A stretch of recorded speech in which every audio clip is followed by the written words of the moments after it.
Assalamualaikum warahmatullahi wabarakatuh. Salam sejahtera untuk kita semua. Semoga sehat selalu dimanapun kita berada.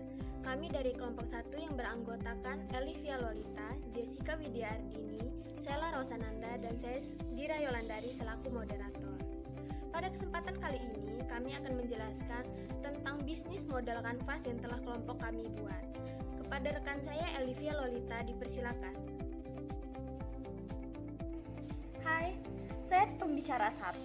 Sebelum saya menjelaskan strategi bisnis modal kanvas, saya akan terlebih dahulu menjelaskan apa sih bisnis modal kanvas itu.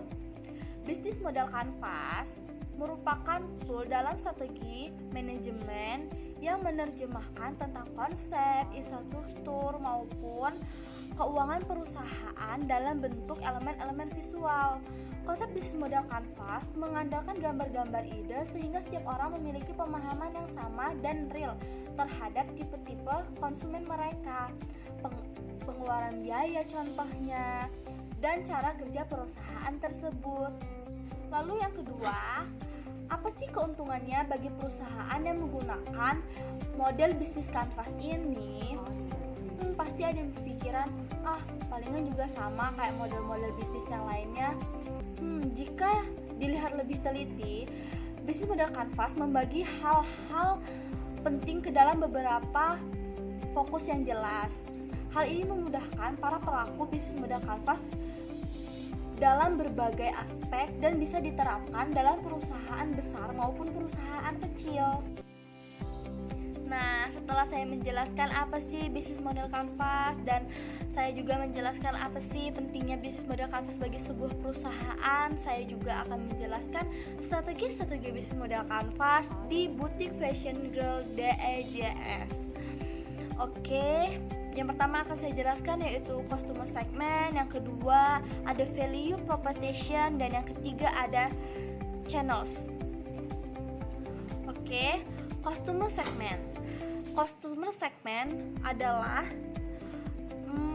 menentukan segmen pelanggan yang akan menjadi target bisnis kita. Contohnya kalau di Butik Fashion Girl DEJS ini target kita yaitu adalah seorang wanita umur 1-40 tahun, yang itu artinya anak-anak hingga orang dewasa, bahkan ibu-ibu sekalipun. Lalu yang kedua ada value proposition. Apa sih value proposition?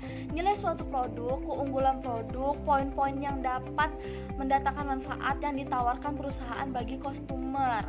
Oke, jadi value proposition di Butik Fashion Girl DEJS ini adalah Butik Girl DEJS menyediakan berbagai macam model baju dengan model yang unik, cantik, modern, glamor, elegan, casual, dan yang lainnya. Lalu Butik Girl DEJS juga merupakan butik yang memiliki kualitas terbaik dari segi bahan, jahitan, dan yang lainnya. Butik Girl DEJS juga menyediakan tempat yang luas, yang nyaman agar customer selalu merasa senang saat berbelanja di Butik Girl DEJS ini. Dan Butik Girl DEJS juga menyediakan jasa jahitan. Contoh, apabila ada seseorang mempunyai desain baju lalu dia hanya ingin menjahitnya saja, itu bisa. Kami menerima jasa tersebut di Butik Girl DEJS ini. Bisa jahit untuk sendiri, bisa jahit couple, biasa mau couple sama anak, pasangan, orang tua, dan yang lainnya. Dan yang ketiga ada channels. Apa sih channels itu? Channels itu bagaimana caranya kita Butik Fashion Girl DEJS menyampaikan produk kita sampai ke tangan konsumen. Cara kita adalah kita membuka website, terus kita menjual produk kita juga di sosial media seperti Instagram, Facebook, WhatsApp. Lalu kita juga menjual produk kita punya akun Shopee, Bukalapak, Tokopedia. Terus kita juga melakukan promosi dan membuat pemasaran yang unik. Kita juga melakukan endorse agar produk butik Fashion Girl DEJS ini dikenal oleh banyak masyarakat, banyak konsumen, banyak orang. Untuk selanjutnya akan dijelaskan oleh Jessica Widyardini. Dipersilakan. Perkenalkan, nama saya Jessica Widyardini dan di sini saya akan menjelaskan tentang revenue streams dan key research. Revenue streams adalah sumber-sumber pendapatan perusahaan. Perusahaan harus memikirkan tentang revenue streams agar perusahaan terus hidup dan bertahan. Nah, revenue streams dapat berasal dari one free project dan juga pendapatan yang terus berulang. Dalam one free project, perusahaan akan men-charge lebih mahal untuk menjaga kas perusahaan bertahan lebih lama. Sedangkan pendapatan yang terus berulang akan relatif lebih murah dan dapat menjamin keberlangsungan hidup perusahaan di masa depan. Revenue streams dari bisnis kami dapatkan dari keuntungan. Sedangkan key research adalah sumber daya yang sangat penting bagi perusahaan dan menjadi penentu bagi keberlangsungan serta keberhasilan satu perusahaan. Nah, key research atau sumber daya ini diperlukan perusahaan dalam menawarkan value propositions, memelihara hubungan dengan pelanggan, serta mendapatkan pendapatan. Secara umum, key research atau sumber-sumber daya ini penting bagi perusahaan adalah pertama, aset fisik, kedua, aset intelektual, ketiga, sumber daya manusia, dan yang keempat adalah keuangan. Nah, value proposition dari bisnis kami yaitu bahan yang memiliki kualitas oke dengan harga yang terjangkau. Yang kedua, jahitan yang rapi. Yang ketiga, model pakaiannya yang unik dan cantik. Yang keempat, memberikan pelayanan terbaik, ramah dan cepat. Serta yang kelima, selalu mempertahankan kualitas pakaian yang dijual. Yang keenam, customer relationship. Customer relationship adalah pendekatan baru dalam mengelola bisnis. Kenapa sih customer relationship ini sangatlah penting? Karena customer relationship merupakan strategi khusus untuk membangun, memperkuat, mengelola hubungan baik antara perusahaan dan konsumen. Di butik kami sendiri menyediakan customer relationship seperti memberikan harga potongan 10% kepada konsumen yang memiliki kartu member dan memberikan harga promo di hari-hari tertentu seperti di hari launching butik kami dan hari perayaan ulang tahun butik, serta free ongkir di wilayah sekitar butik kami. Lalu yang ketujuh yaitu key activity. Key activity merupakan aktivitas utama dalam bisnis. Aktivitas utama adalah aktivitas yang di dalam bisnis tersebut menghasilkan produk dan jasa.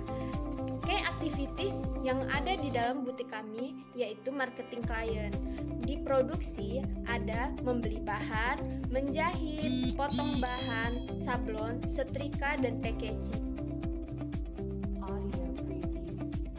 8. Kami menggunakan prinsip Kepanasip, Kepaner, di mana kami mengajak pihak-pihak yang dapat bekerja sama dengan kami dengan tujuan mendorong dan mengoptimalkan bisnis yang sedang atau akan kami jalani saat ini.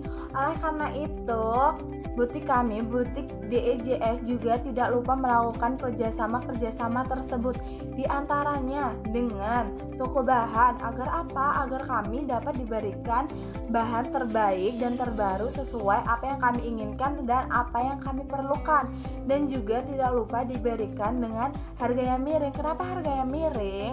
Karena kita memiliki relasi kerja, sehingga otomatis toko tersebut akan memberikan diskon kepada kami.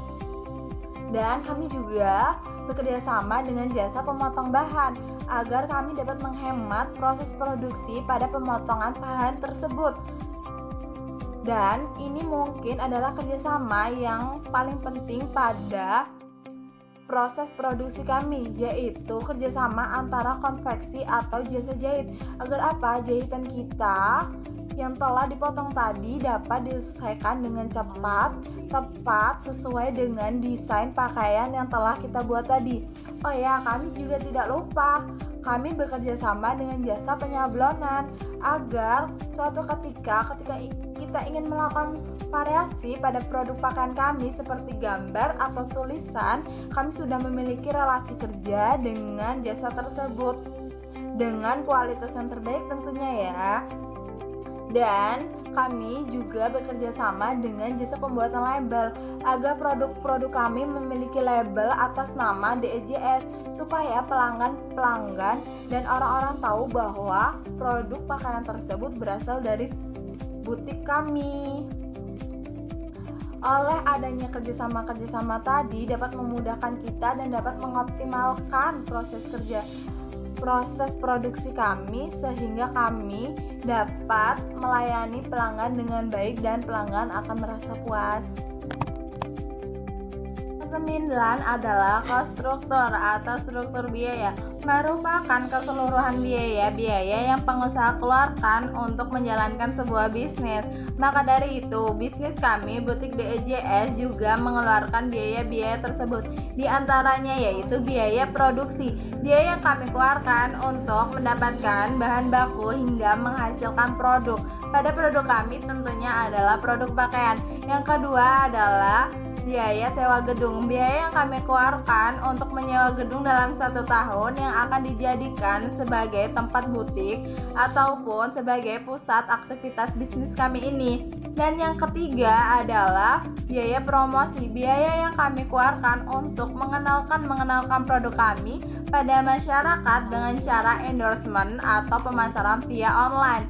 Dan yang keempat atau yang terakhir yaitu biaya transportasi, biaya yang kami keluarkan untuk segala macam transportasi yang ada pada bisnis kami. Contohnya adalah pembayaran kurir ataupun segala macam operasional kendaraan yang ada pada bisnis kami ini. Baiklah, itulah penjelasan dari bisnis model kanvas yang telah kelompok kami buat. Mohon maaf apabila ada kekurangan dalam penjelasan kami, dan terima kasih telah menyimak video ini. Semoga bermanfaat. Wassalamualaikum warahmatullahi wabarakatuh.